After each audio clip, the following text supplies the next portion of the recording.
이번 시간은 포토샵에서 문자의 다양한 효과를 적용하는 방법에 대해 알아보겠습니다. 자, 먼저 문자를 써줘야 되겠죠?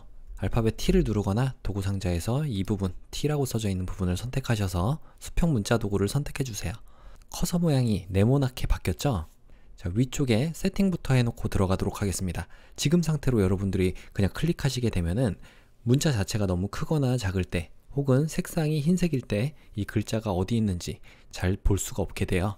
그렇기 때문에 미리 세팅을 하고 글자를 쓰시면 좀 더 쉽게 작업하실 수가 있겠습니다. 자, 위쪽에 보시면 컨트롤 패널 부분에 이 부분은 폰트 패밀리라고 해서 여러분들이 일반적으로 알고 계시는 폰트, 즉 글꼴을 나타냅니다. 그래서 여러분들이 선택하고 싶은 폰트를 선택해 주시면 돼요. 저는 일단 기본적으로 뭘 해볼까요? 코펍 이런 걸 해볼까요? 여러분들은 여러분들이 가지신 걸로 하시면 돼요. 전 도둠체로 해볼게요. 자, 그러면 이 글꼴 같은 경우는 오른쪽 편에 스타일들이 나오게 됩니다.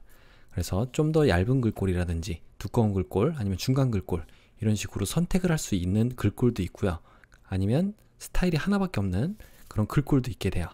그러니까 이 부분은 있는 것도 있고 없는 것도 있다 라고 이해를 하시면 되겠습니다. 자, 오른쪽 편에는 15포인트인데 좀 작겠죠? 그래서 좀 더 눈에 잘 띄게 일단 150포인트라고 하고 엔터를 쳐줄게요. 그리고 이쪽은 글자를 정렬할 수 있는 부분인데 왼쪽 정렬로 하겠습니다. 오른쪽 편에 이렇게 색깔이 나와 있는데 이 부분이 색상 피커 부분이에요. 그래서 저는 검정으로 하면 잘 보이겠죠? 확인 눌러주겠습니다.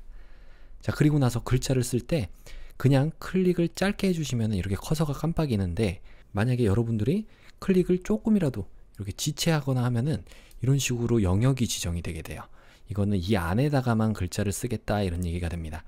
그래서 일단 ESC 눌러주시고 그냥 짧게 클릭해서 포토샵 이라고 적어주겠습니다. 자, 지금 이렇게 커서가 깜빡이는 상태에서는 컨트롤 키를 누르고 있으면은 글자를 쓰는 와중에라도 자, 컨트롤 키 누르면 이렇게 바운딩 박스가 나오게 되죠. 이때 클릭해서 옮겨줄 수가 있는 거예요. 자, 이것도 조금 글씨가 작은 것 같아서 저는 조금 더 크게 해볼게요. 컨트롤 키는 떼주시고 안쪽에 커서 깜빡이는 상태로 컨트롤 A를 눌러주시면은 안쪽에 있는 글자가 모두 선택이 됩니다. 이때 컨트롤 T를 눌러주시면 자, 바깥에 있을 때는 자유 변형 툴이 나오겠지만 지금 같은 경우는 안쪽에 커서가 깜빡이는 상태에서 컨트롤 T를 눌렀기 때문에 이렇게 문자 패널이 나오는 거예요. 자, 그럼 위쪽에서 굳이 설정을 안 해줘도 우리의 바로 옆에다가 이 창을 놓고 조작을 해줄 수가 있는 거죠. 좀 더 크게 해볼까요? 250? 네, 조금 더 커지긴 했는데 전 더 크게 해볼게요. 350. 자, 많이 커졌죠? 자, 이 상태로 대문자로 모두 만들어주기 위해서 이 부분을 눌러주겠습니다. 모두 대문자. 모두 대문자로 바뀌었고요. 그 다음에 안쪽에 커서가 이렇게 깜빡이고 있을 때는 여러분들이 Alt 키를 누르고 방향키의 오른쪽과 왼쪽을 눌러주시면 이 부분 바뀌는 거 보이시나요? 자, 이 부분이 이렇게 바뀌어요. 글자와 글자 간의 간격을 조절할 수 있는 그런 도구입니다. 자, 저는 이렇게 놓고 배치만 좀 가운데로 해볼게요. 컨트롤 엔터를 눌러주시거나 아니면 위쪽에 확인 버튼이 있죠? 컨트롤 엔터는 이 확인 버튼을 누르는 단축키예요. 컨트롤 엔터 눌러주시면 바깥으로 나오고 그 다음에 항상 기본은 V를 눌러서 이동 도구인 상태로 두시는 게 좋습니다. 위쪽에 점 3개를 눌러서 맞춤 대상을 캔버스로 맞춰주시면 가운데로 이렇게 배치가 될 거예요. 자, 이렇게 가운데로 잘 배치가 됐고요. 여러분들이 썸네일 부분에 보시면 이렇게 T라고 나와 있죠. 이게 바로 텍스트 레이어다 라는 의미입니다. 이 레이어 자체가 텍스트라는 걸 알려주는 거죠. 자, 이렇게 텍스트 레이어가 선택이 된 상태로 알파벳 T를 눌러서 다시 이 타입 툴, 문자 메뉴를 선택해 주시면요. 위쪽에 보시면 이런 모양이 나와요. 이게 이제 텍스트 뒤틀기라고 해서 텍스트의 모양들을 설정할 수 있는 그런 메뉴입니다. 자, 여기 스타일 있죠?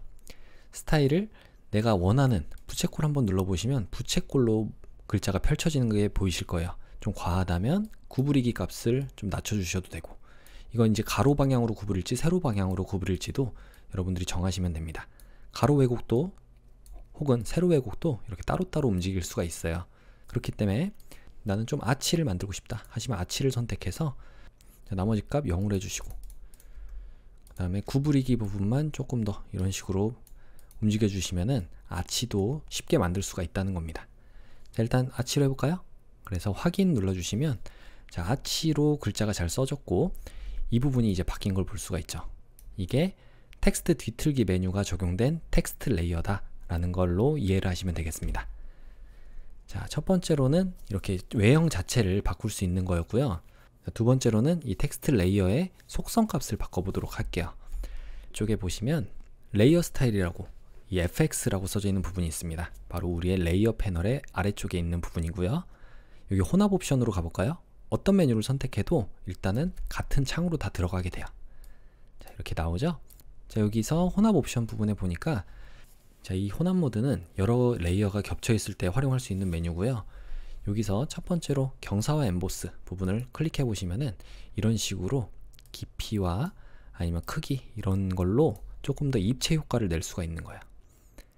자, 아니면 획 부분을 눌러주시면 글자의 색상과는 별개로 이렇게 외부 쪽으로 색상을 입힐 수도 있고요. 아니면 그라디언트 색상으로 조금 더 다른 느낌을 낼 수도 있습니다. 우리가 조금 이따 해볼 부분이 이 그라디언트 부분인데 이런 식으로 클릭하시면 네, 다른 느낌이 나죠. 자, 이런 것도 있고요. 그리고 내부 그림자라든지 내부 광선 이런 것들을 통해서 여러분들이 다른 색깔 이용해 보시면은 이게 어떤 식으로 보일지 대충 감이 오실 것 같습니다. 가끔가다 안 되는 거는 혼합 모드가 스크린으로 되어 있어서 그런 거예요.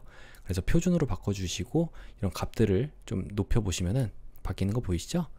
네, 이렇게 값을 크게 조절해 가면서 나한테 어울리는 값들을 찾으시면 되겠습니다. 그리고 필요 없는 것들은 이렇게 체크를 다시 해제해 주시면 되고요. 자, 저는 일단 다 없앨게요. 요 레이어 스타일을 정확하게 적용하기 위해서는 일단 여러분들이 확인을 눌러주시고 7 부분을 0%로 만들어 주시면 좋습니다. 왜냐면 글자가 원래 가지고 있는 색상 자체가 있잖아요. 이런 식으로 검정이었잖아요, 이 색이. 근데 이 색깔을 우리가 아예 없애고 효과만 적용하고 싶을 때, 그럴 때 이 레이어 스타일을 활용하면 되겠습니다. 자, 7을 0%로 해주는 거는 불투명도를 0%로 하는 것과는 다른 거예요.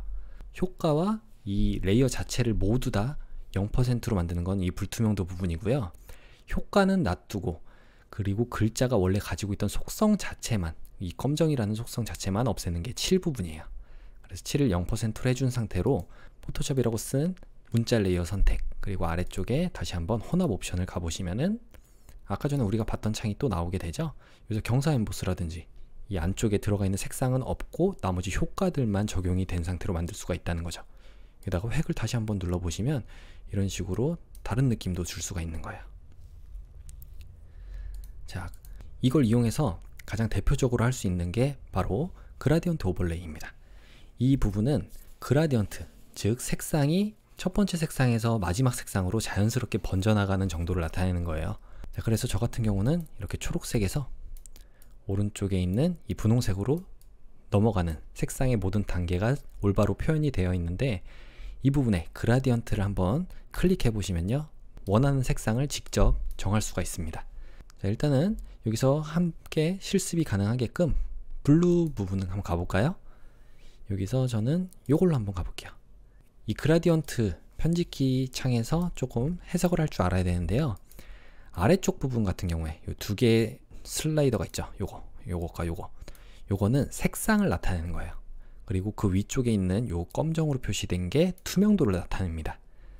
그래서 만약에 내가 색상을 더 추가하고 싶다, 그라디언트를 추가하고 싶다 하시면 가운데 이렇게 찍어 주시면 해당 색상이 추가가 돼요. 그리고 여기 있는 화살표처럼 보이는 거 있죠? 요것들. 요거는 누구의 색상이 더 강한지, 누구의 영역을 더 넓힐지를 이렇게 정할 수가 있는 거예요. 값을 조절하는 거에 따라서 이 부분이 어떻게 보이는지 확인을 해주시면 되겠습니다. 자, 여기도 마찬가지로 불투명도로 한번 위쪽에 있는 슬라이드 선택해보면 조절할 수가 있겠죠? 0%로 하면은 이런 식으로 이 아래쪽의 색상의 투명도를 조절할 수 있는 거예요. 자, 만약에 내가 색상 자체를 변경하고 싶다 하시면은 이 해당 색상, 아래쪽이 색상이었잖아요. 이 색상을 더블 클릭해 보시면은 색상 피커가 나오게 돼요. 그래서 일단 슬라이더 움직여 주시고 이렇게 바꿔 주시면은, 자, 바뀌었죠? 아래쪽에 보라색이 섞였고 왼쪽도 파란색도 여기를 더블 클릭해 보시면은 다른 색깔로 이렇게 바꿀 수가 있다는 거죠. 그라디언트에 대해서 이해하셨죠? 확인 눌러 주시고 지금 적용된 상태에서 다른 색깔로 해볼게요. 방금 전에 우리가 예를 들면서 했던 거라서 좀 너무 칙칙한 것 같아서요. 다른 걸로 해볼게요. 이렇게도 해보고, 아니면 여기도 선택해서 이런 식으로 바꿔보시면 이런 색상 변화가 나타나게 됩니다. 자, 이런 슬라이더도 한번 조절을 해보시고요. 확인 눌러주시면 돼요. 자, 이쪽에 보시면 그라디언트 오버레이 부분에 커서가 이렇게 가 있을 때 불투명도라든지 아니면 각도도 바꿔줄 수가 있어요. 이렇게 나는 이쪽 각도로, 왼쪽에서 오른쪽으로 진행되는 각도로 만들겠다 하면 이렇게 바꿔주시면 되고, 이런 것도 이렇게 바꿔주시면은 값이 어떻게 변하는지 실시간으로 확인할 수가 있겠습니다. 비율도 넓혀보시면은 이 그라디언트를 좀 더 부드럽게 처리할 수 있는 거예요. 비율이 낮게 되면 이렇게 경계가 딱딱해지거든요. 근데 이런 비율을 높여주시면 그만큼 더 부드럽게 자연스럽게 퍼져나가는 효과를 만들어낼 수가 있습니다. 이런 레이어 스타일은 사실 어떤 답이 있다기보다는 여러분들의 아트웍에 맞는 그런 설정 값들을 직접 세팅해 보시면 좋을 것 같아요. 자, 이렇게 해서 여러분들이 만약에 이 레이어 스타일 값이 마음에 든다 하면은 나만의 스타일로 등록을 할 수도 있어요. 이렇게 스타일. 자, 그러면 여러분들이 미리 보기 창을 활성화 시켜 놨기 때문에 아래쪽에 이렇게 효과들이 적용이 되겠습니다 라고 알려주는 거고, 여기다가 그라디언트라고 적어주시면 그라디언트 1 이렇게 적어주시고 확인을 눌러주시면 언제 어디서든지 나만의 스타일을 다시 적용할 수가 있는 거예요. 자, 아까 전에 라이브러리 부분이 있었기 때문에 한번 확인을 눌러보겠습니다. 자, 그러면 이렇게 라이브러리 창이 자동으로 나오게 되죠. 여러분들이 아까 저장할 때 라이브러리 부분이 체크가 되어 있어서 그랬던 거예요. 자, 그래서 여기 있는 그라디언트 1이라는 게 저장이 됐고, 자, 이런 것들은 바로 다른 개체, 즉 도형 같은 데에다가도 응용을 할 수가 있는 거예요. 한번 도형을 해볼까요? 도형, 타원 도구를 선택해서 아래쪽에다가 그냥 이렇게 그려줘 볼게요. 그러면 원이 그려졌고요. 라이브러리로 가서 이 그라디언트를 딱 눌러주시면 해당 속성이 적용이 되는 겁니다. 아까 전에 우리가 색상만 적용을 했기 때문에 이런 거고, 테두리, 획 부분의 값을 올려줬으면은 그 부분도 같이 한꺼번에 적용이 되겠죠. 이미 그리고 난 다음이라도 추가를 할 수가 있는 거예요. 자, 이번엔 네모를 선택해서 이렇게 그려주고, 자, 그려졌죠? 얘를 FX 부분 있잖아요. 이게 어떤 효과가 적용됐는지를 나타내는 건데, Alt키를 누르고 클릭해서 내가 원하는 부분에 복제도 할 수가 있습니다. 그럼 복제가 된 상태로 여기다가 효과를 더블 클릭해서 여기다가 내가 추가적으로 적용하고 싶은 효과들을 FX에 이렇게 획이라든지 아니면 다른 효과들을 적용해주면 되는 거예요. 자, 2픽셀 해서 9픽셀 해서 색상도 이렇게 바꿔보시고, 경사 인버스도 적용을 해서 깊이도 조금 더 해보고 크기도 이 정도로 해서 저는 이 스타일도 또 저장을 하겠다 하시면 새 스타일을 눌러주시면 됩니다. 자, 이렇게 나왔죠? 이번에는 스타일 2라고 해볼게요. 그래서 확인 눌러주시면은 지금 이 세 가지가 우리의 스타일이 된 거예요.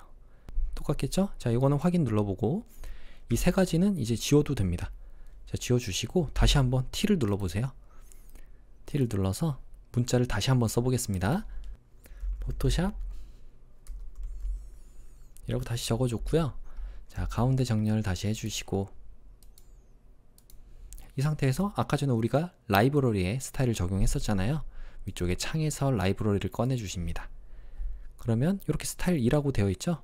얘를 그냥 클릭해 주시면은 두 번째로 저장했던 효과들이 한 번에 이렇게 들어오는 걸 볼 수가 있어요. 그러니까 이 라이브러리도 잘 활용하시면은 여러분들이 아주 쉽게 동일한 효과를 똑같이 적용을 할 수가 있게 되는 겁니다. 자, 이렇게 포토샵의 문자에 다양한 효과를 적용하는 방법에 대해 알아봤습니다. 많이 활용해 보세요.